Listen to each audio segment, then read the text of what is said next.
ஆமக்கறி சாப்பிட்டான். நான் பன்னிக்கறி கூட சாப்பிட்டேன். ஆமக்கறி சாப்பிட்டேங்கிறேன். எங்க அண்ணன் கேட்கிறாரு, ஏப்பா நம்ம நாட்டுல தடை விதிச்சு வச்சிருக்காங்கன்னு தெரியல என்னங்கிறேன். அது இந்த மாதிரி அரைக்கலை காக்கலை இதெல்லாம் கிடையாது. இறங்கினோம்னா முதல்ல ஒரு வடக்கலை தீவுல கொண்டு இறக்கி விட்டாங்க என் தம்பிங்க. ஆனா அதை திரும்பி பாருங்க, ஒரு ஆளு சின்னதா ஒரு பரிசல்ல போறாரு, பரிசல் இல்ல, ஆமா ஓடு, திருப்பி போட்ட ஒரு ஆள் அப்படியே உட்காந்து போயிட்டு இருக்காரு. சிவாஜிலிங்கம் எம்பி எனக்கு இலங்கையோடு நெருக்கமான தொடர்புகள் உண்டு, விடுதலை புலிகளோடு இன்றும் உண்டு.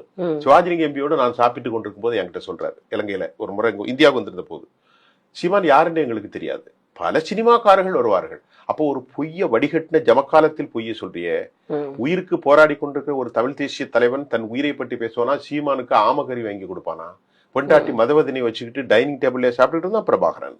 அன்றைக்கு உயிருக்கு மலை பிரதேசங்களிலும் மலைக்காடுகளிலும் சிங்கள ராணுவத்துடைய பேராதிக்கத்தை எதிர்த்து அவர்கள் கன்னிவெடி தாக்குதல் நடத்தி அபாயகரமான நிலையத்தில் இருக்கும்போது தமிழ்நாட்டில் இருக்கக்கூடிய ஒரு சின்ன நடிகனுக்கு போய் அவருக்கு நல்ல சாப்பாடை வை, எவ்வளவு பொய் நீ சொல்லியிருப்பா. இந்த மாதிரி பொய் உலகத்துல யாராவது சொல்லியிருக்கலாம்? நீங்க சொல்லுங்க தமிழ். சீமானுக்கு பின்னால நின்றுகிட்டு மதிவதனி அண்ணிட்ட சொன்னாரா, அவன் என்ன சாப்பிடறான்னு குறிப்பு எழுதி வச்சுக்கோ, இதான் பிரபாகரனுக்கு வேலை.